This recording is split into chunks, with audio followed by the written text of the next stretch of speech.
अभी 1 मिनट जगाती हूँ।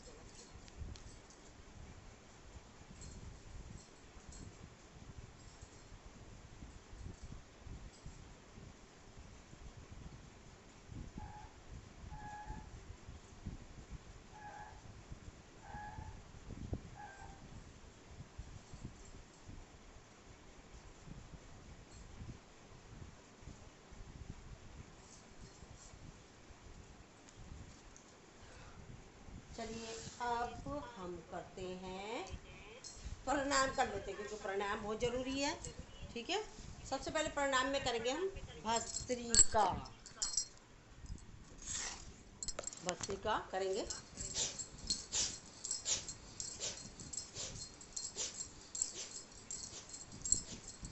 Change,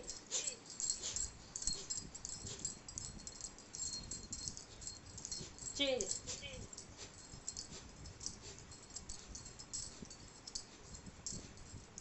change,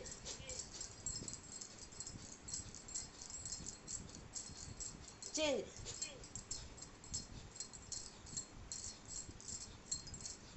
change,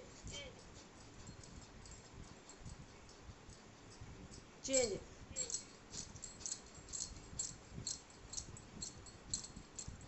change,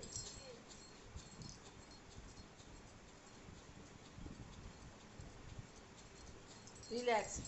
कुछ लोग भस्त्रिका या मतलब प्राणायाम को सोचते ये पागलपंती सी है, बाकी आसन कर लेंगे जैसे हमारा ये प्राणायाम चालू होता है भाग जाते हैं। पर इसी में ज़्यादा पावर होती है। मान लो आप आसन भी नहीं करेंगे, सूक्ष्म व्यायाम भी नहीं करेंगे, प्राणायाम भी नहीं करेंगे, अगर खाली इसी का आप अभ्यास करें तो आप देखना कितना आप अपना आप को स्वस्थ कर पाएंगे।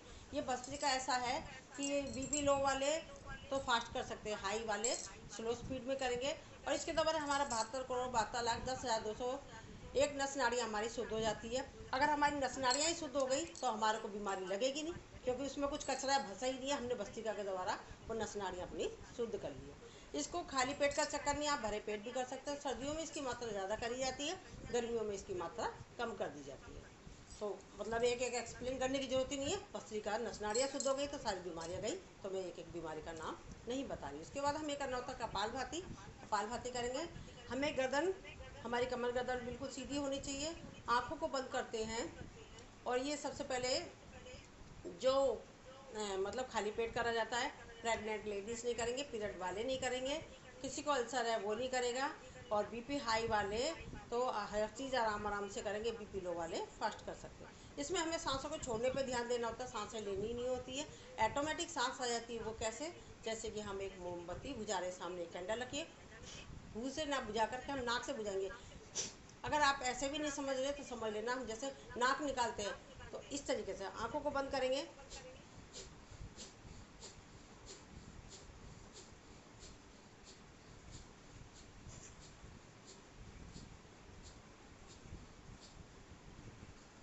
चलो हम कर ही लेते हैं, भजन लगा लेती हूँ इसके साथ साथ।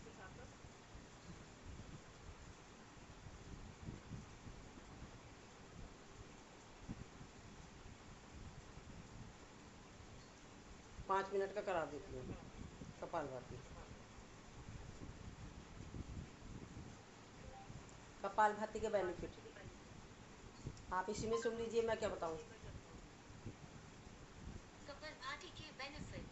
कड़ी पकौड़ा की बदबू सिर्फ 2 बार धोना पड़ेगा, एक बार मैं धोता हूँ, एक बार तुम। डन। नए विम लिक्विड की ट्रॉपिकल नींबू की फ्रेश शक्ति लहसुन प्याज की कड़ी बदबू को निकाले सिर्फ एक वॉश में। तुम्हारी बारी। और बदबू गायब। You cheater. 5 minutes kapalbhati. 5 minutes में 300 से लेकर के 500 स्टॉक्स हो जाते हैं। 300 से लेके कितने? 500 स्टॉक्स हो जाते हैं, है ना?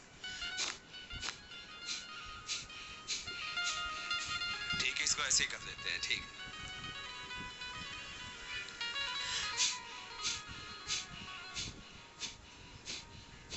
सब करो, कितना अच्छा है। ब्रेथ को एक्सेल करना है,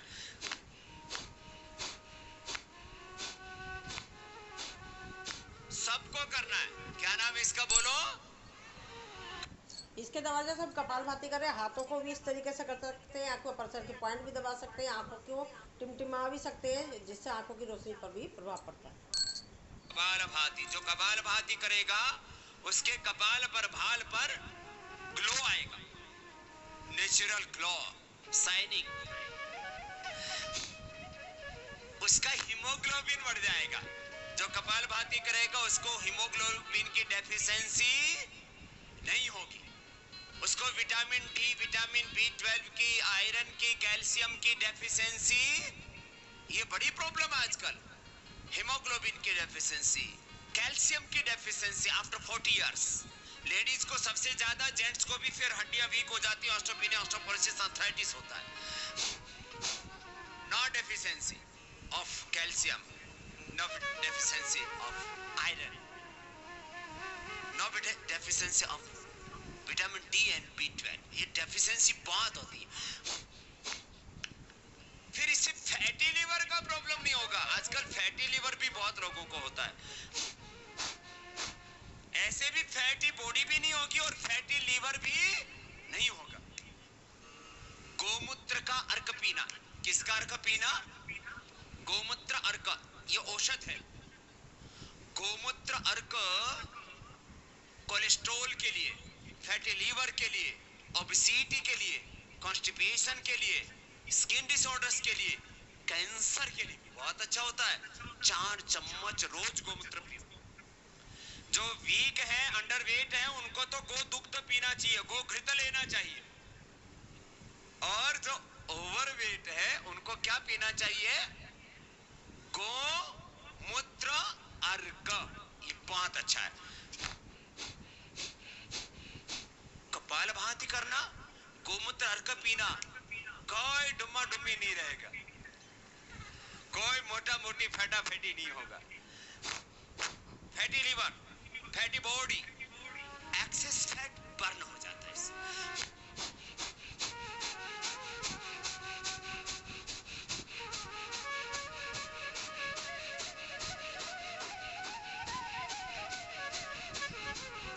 ऐसे जो हेल्दी है उनको फास्ट करना, जिनको hypertension, heart problem, hernia, बैकएक, weakness है तो स्लोली।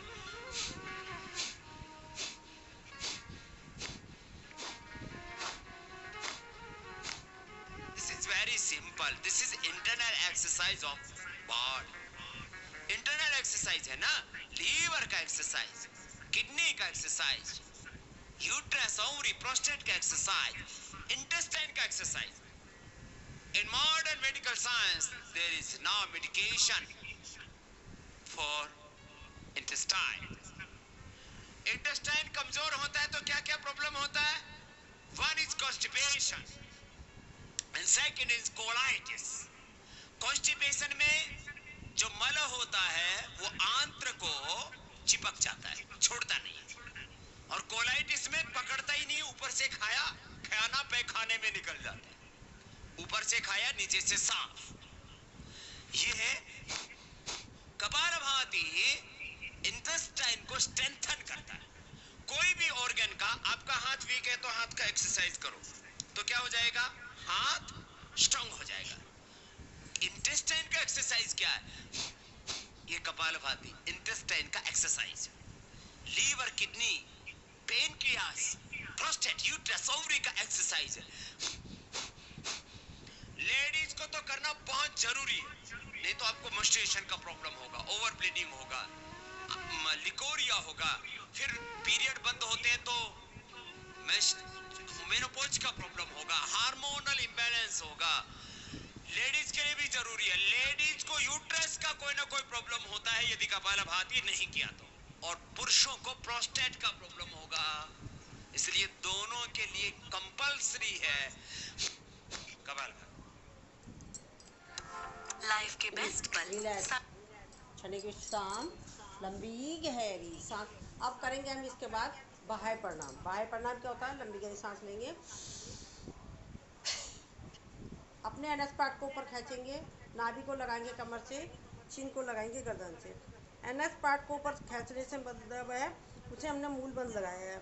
मूल बंद कैसे होता है? आपको अगर समझ नहीं आ रहा है कैसे करना है जैसे हम सुसु पोटी करने कहीं जा रहे हैं, वहाँ पर हमें सुसु पोटी करने की जगह नहीं मिलती है, तो हम अपने स्टूल को रोकते हैं, तो वो क्रिया को कहते हैं हम मूलबंध। और पेट को तो पता ही है, जलंधर बंद भी पता चल गया आपको। मूलबंध के द्वारा हमारे गुप्तांगों की समस्या जैसे urine leakage, piles, prostate, itching, even हमारी यूट्रस से रिलेटेड जो प्रॉब्लम होती है उस पर भी इसका प्रभाव पड़ता है। उद्यान बंद के द्वारा हमारे पेट के समस्त रोग दूर होते हैं। जलंधर बंद के द्वारा हमारे गले के विकार दूर होते हैं। खोलना इससे विपरीत कर्म होता है, जलंधर बंद, उद्यान बंद, मूल बंद। Again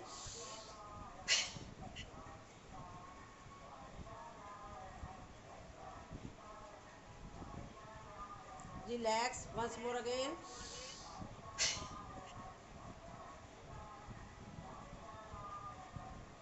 relax. इसके बाद करेंगे हम अग्निसार क्रिया। ये क्रिया है, प्राणायाम नहीं है। लंबी गहरी सांस लेंगे, छोड़ेंगे, पेट को आगे पीछे मतनी की तरह मथेंगे, आगे पीछे, ऊपर नीचे, दाएं बाएं। चलिए करते हैं। जो नहीं कर सकते वो पेट को ऐसे कर ले।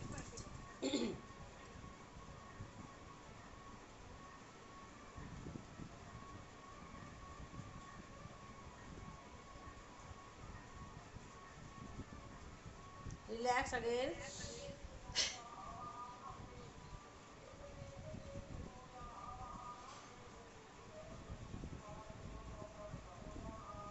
एक बार और।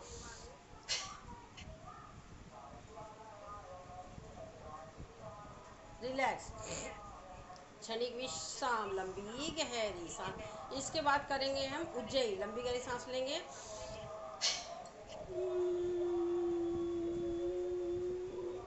इसमें मूल बंद भी लगा सकते हैं, जलंधर बंद लगाएंगे। सर्वाइकल वाला कोई भी बंद नहीं लगाएगा, वो सर्वाइकल वाला जलंधर बंद नहीं लगाएगा। बीपी वाला कोई बंद नहीं लगाएगा। नहीं लगाएगा तो अपने आप को स्वस्थ कैसे करेगा, यानी कि थोड़ा सा लगाएगा। जलंधर बंद खोलते हुए दाएं नासिका को बंद करके बाएं नासिका से निकाल देंगे। अगेन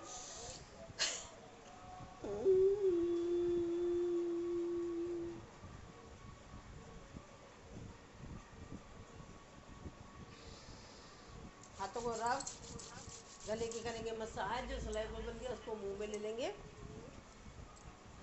अब करेंगे हम अनुलोम विलोम। अनुलोम विलोम क्या होता है, बाएं नासिका से सांस लेते हैं, दाएं से छोड़ेंगे, जहाँ से छोड़ी दोबारा से वहीं से लेंगे, बाएं पे फिर छोड़ देंगे। यही क्रिया करेंगे हमेशा। बाएं से चालू करना था, बाएं पर ही खत्म होता है। इसके द्वारा भी हमारी सारी नस नाड़ियाँ शुद्ध हो जाती है। प्राणायाम, अनुलोम विलोम और कपालभाति। कपालभाति हमारे प्राणायामों का राजा है। अगर आपको कुछ समझ नहीं आ रहा तो आप कपालभाति की शरण ले सकते हैं। आपको समझ नहीं आ रहा हम क्या करें, कौन सी एक्सरसाइज करें, छोड़ो सब कुछ, आप कपालभाति, अनुलोम विलोम पर फोकस कर लो। तो ये एंटीबायोटिक का काम करता है। जैसे डॉक्टर को पेशेंट लाइलाज हो जाता है, उसको एंटीबायोटिक दवाई देता है, सेम वही चीज़ है।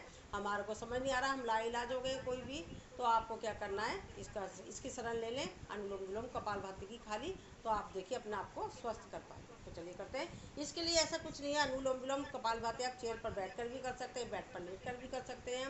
कपालभाति में ये होता है कि हमें खाली पेट होता है। अनुलोम विलोम में ऐसा कुछ नहीं है कि आपको खाली पेट होना है, आप जैसे मर्जी खा पी कर भी कर सकते हैं। तो चलिए करते हैं। अनुलोम विलोम भी लगा देती हूँ।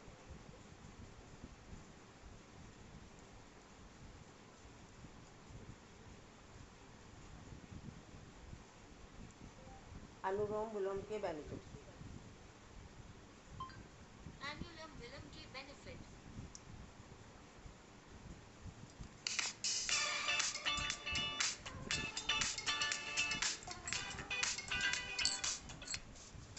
ये आप श्वास ले रहे हो ना, इसी हीमोग्लोबिन बढ़ता है। अब बताओ, कपालभाति और अनुलोम विलोम करने से हीमोग्लोबिन बढ़ता है। हीमोग्लोबिन बढ़ाने में 3 तत्व बड़े जिम्मेदार हैं। एक तो लीवर, एक किडनी। लीवर और किडनी का फंक्शन अच्छा होगा तो लीवर और किडनी से जो पैदा होने वाले जो एंजाइम्स हैं, हार्मोन्स हैं, केमिकल्स हैं और साथ में ऑक्सीजन, तो हमारे जॉइंट्स के ये भाग होते हैं ना, ये है हिप जॉइंट है। जो जॉइंट्स हैं यहाँ हीमोग्लोबिन बनता है ना। कुछ ऐसे बाउल होते हैं, सोचते हैं पेट में हीमोग्लोबिन बनता है, पेट में खून बनता होगा। पेट मदद करता है। मैंने कहा लीवर लीवर और किडनी का फंक्शन जितना अच्छा होगा, इसलिए किडनी फंक्शन डाउन जाता है तो वैसे हीमोग्लोबिन घट जाता है। तो योग से लीवर किडनी का फंक्शन और ये जो ऑक्सीजनेशन जितना ज्यादा होता है उतना ही फ्रेश हीमोग्लोबिन बनता है, तो अच्छी चीजें बढ़ने लगती हैं। इसलिए मैं कहता हूँ किसी भी प्रकार की कोई डेफिशिएंसी, हीमोग्लोबिन की डेफिशिएंसी, कैल्शियम की डेफिशिएंसी, आयरन की deficiency, vitamin A, vitamin B, vitamin D आदि की जो डेफिशिएंसीज है वो दूर होती प्राणायाम से। ये अद्भुत चीज है। आंखों का चश्मा दूर होता है। और ये लो नई बात, भैरव सिंह शेखावत साहब, उनसे हमारा बड़ा प्रेम था, उद्घाटन भी आए पतंजलि योगपीठ के, तो उसमें उपराष्ट्रपति थे, पहले तो मुख्यमंत्री रहे राजस्थान के। तो मेरे से बोले बाबा जी मैं तब मानूंगा जब मैं एम्स में बोला आपको ग्रुप देता हूँ, उनमें वहां आप डॉक्टर्स के साथ में कराओ। उस समय हमारे पास फैसिलिटी नहीं थी, पतंजलि योगपीठ भी नहीं था हमारे पास में, जो है इक्विपमेंट्स नहीं थे हमारे पास में, डॉक्टर्स का कॉन्टेक्ट ज्यादा बड़ा नहीं था, डॉक्टर सहयोग नहीं करते थे उस समय हमारा। तो आज तो हमारे पास में हजारों डॉक्टर्स हैं, अनुलोम विलोम कर लो क्योंकि इक्विपमेंट्स हैं, हॉस्पिटल है, सारी चीजें। तो उन्होंने फिर ग्रुप दिए, फिर उनका चश्मा हट गया, तो फिर समझे ये तो जबरदस्त चीज है, चश्मा भी हट जाता है इससे। अब चश्मा हट सकता है। अब देखो कुछ चीजें ऐसी हैं कि एक बार चश्मा आगे बोलो वो तो हटेगा ही नहीं, और नंबर ना बढ़े ऐसा तो कुछ कर सकते हो आप, लेकिन एक बार बढ़ा हुआ चश्मा घट नहीं सकता नंबर। अब बताओ, डीजनरेट हुए ब्रेन सेल, आईज के सेल, कानों के सेल, नाक के सेल, स्किन सेल, आपके पारिया में दांतों के मसोड़ों के सेल, लंग के सेल, थायराइड के सेल, हार्ट के सेल, लीवर किडनी के सेल, पेनक्रियाज के सेल, डीजनरेट हुए सेल रीजनरेट नहीं होते हैं। अब ये तो बहुत बड़ी बात हमने कही कि होते हमने कहा, वो कहते नहीं होते, हमने कहा होते, हम मानने लगे हो। ऐसे सैकड़ों चीजें हैं। ये है योग की बात। बाकी तो ये सामान्य बातें हैं कि इससे वेट कम होता है, इससे फिटनेस अच्छी रहती है, एनर्जी लेवल अच्छा रहता है, पॉजिटिविटी रहती है, इससे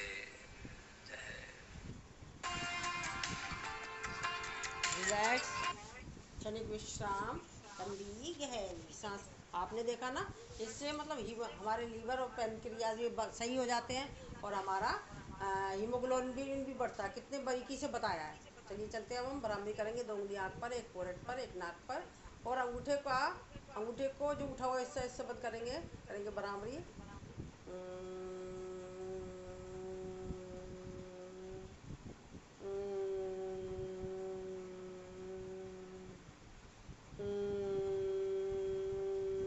आंखों को बंद रखेंगे, करेंगे उद्गीत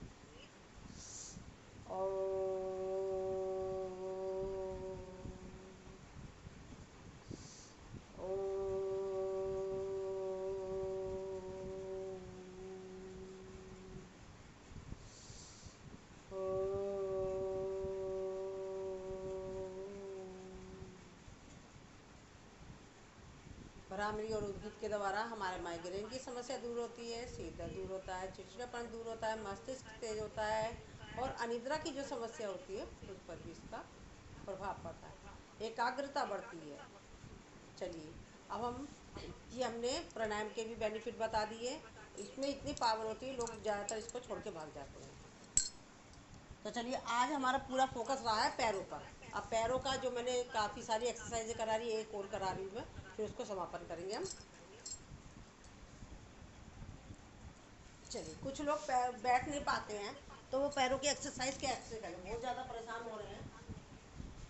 तो हम लेंगे चेयर, पैरों पर बैठकर, मतलब चेयर पे बैठ के वो एक्सरसाइज करेंगे। इस तरीके से करेंगे।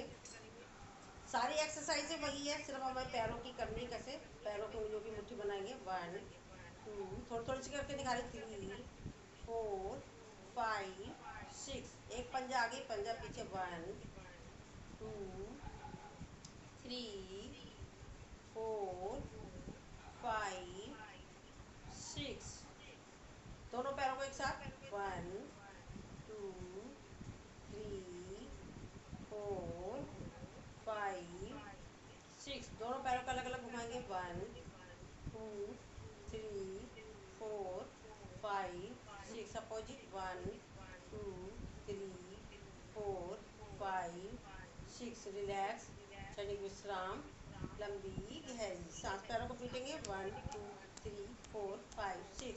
ये पंजा, मतलब हमने एड़ी को मिलाया, पंजा बाहर, अब पंजे को अंदर मिलाया, एड़ी बाहर, 1 2, सारी एक्सरसाइज जैसे बैठ के कराती, 3 4 5 6।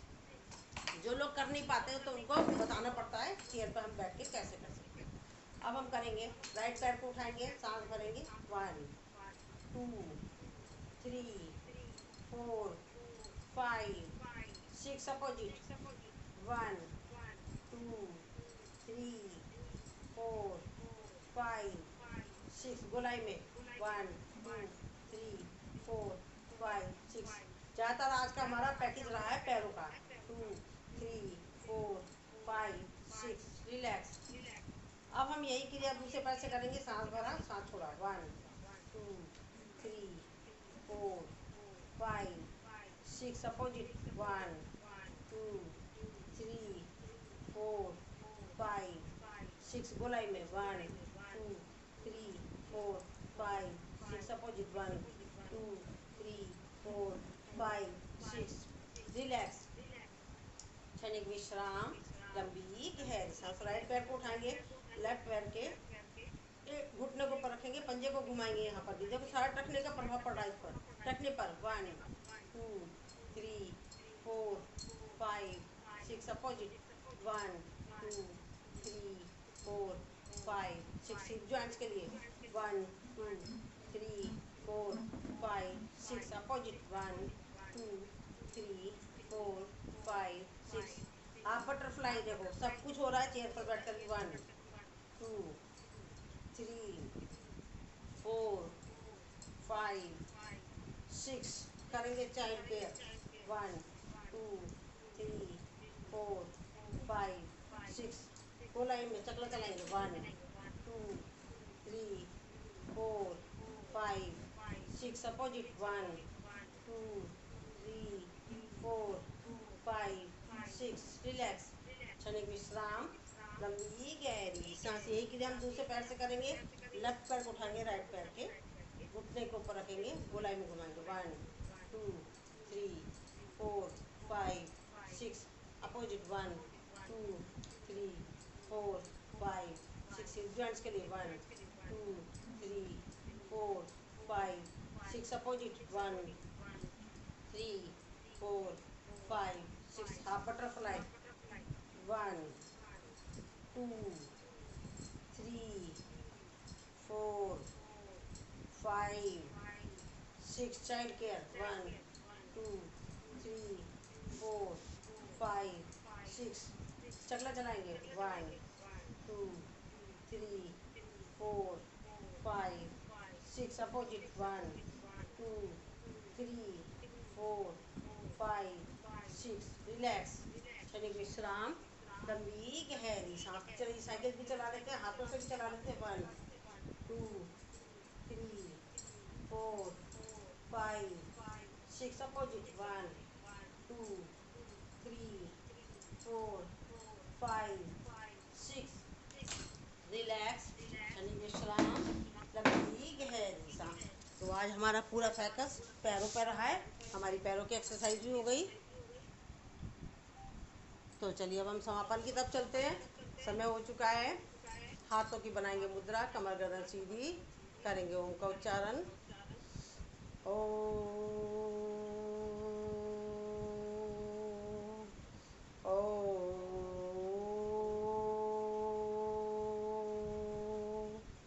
ओम। ध्यो शांति अंतरिक्ष शांति, पृथ्वी शांति, रापा शांति, रोषदय शांति, वनस्पति शांति, विश्वे देव शांति, ब्रह्मा शांति, सर्व शांति शांति, रेधि शांति, श्यामा शांति, रेव।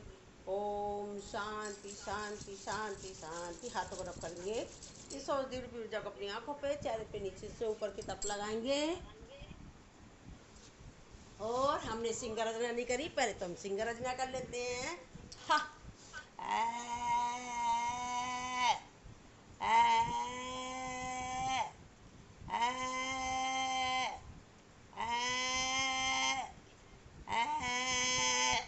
हाथों को रब करेंगे, गले की करेंगे मसाज, स्लाइवर बन के उसको मुंह में ले लेंगे और फिर हंसते हंसते